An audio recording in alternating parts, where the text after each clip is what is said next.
Hello friends, welcome to the channel. And today we will read the story titled The Woman Within. This is a magical realism story.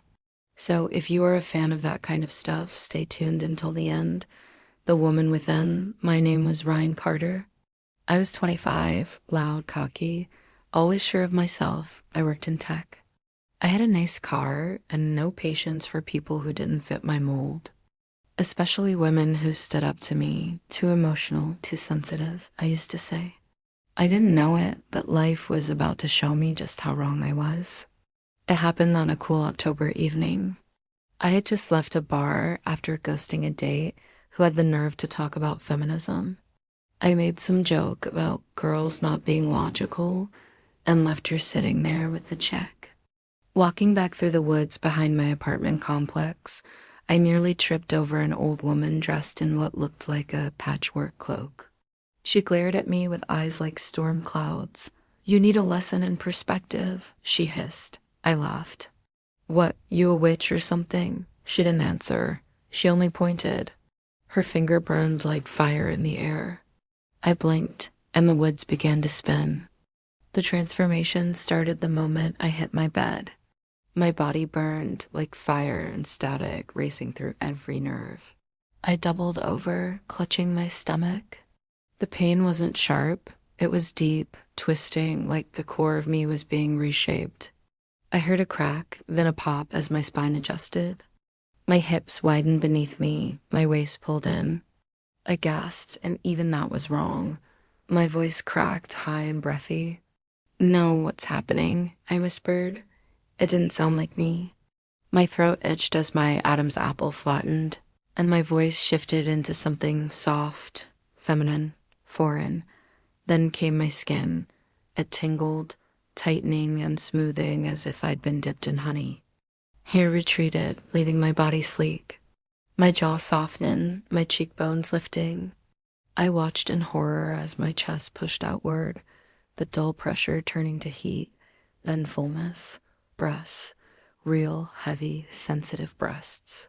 My hands flew to them in disbelief, and even that felt intimate. The final change hit me like a wave.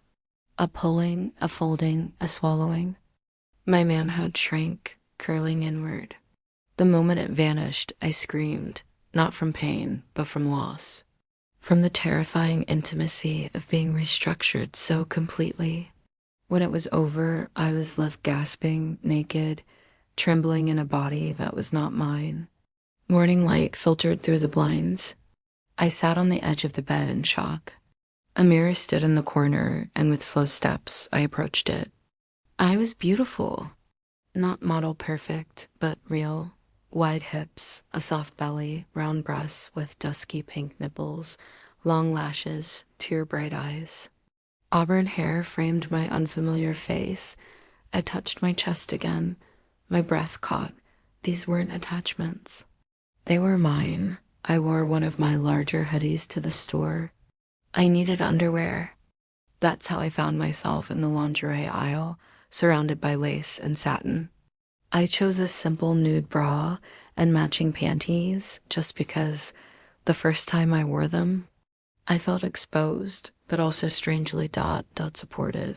Seen. That night, I couldn't sleep. My body was too alien.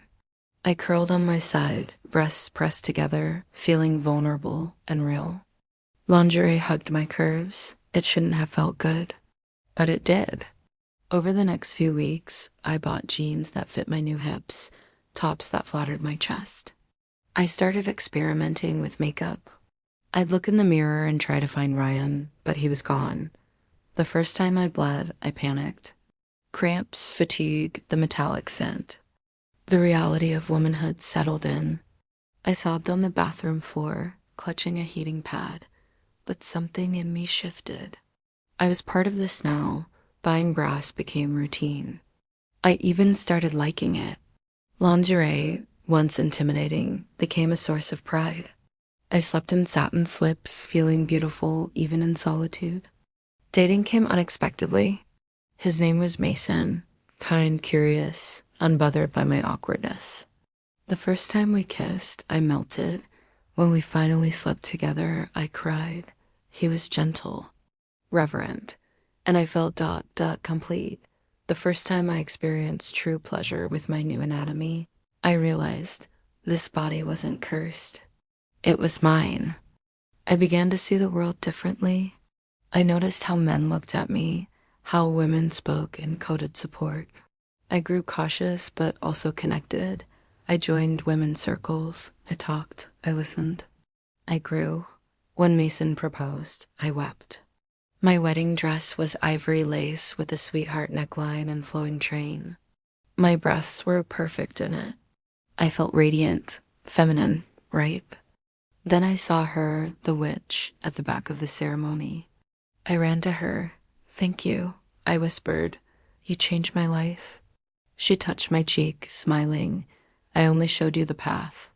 You walked it." She became family, a second mother, wise, loving, firm. The day I found out I was pregnant, I was terrified. My body, still mysterious, would now create life.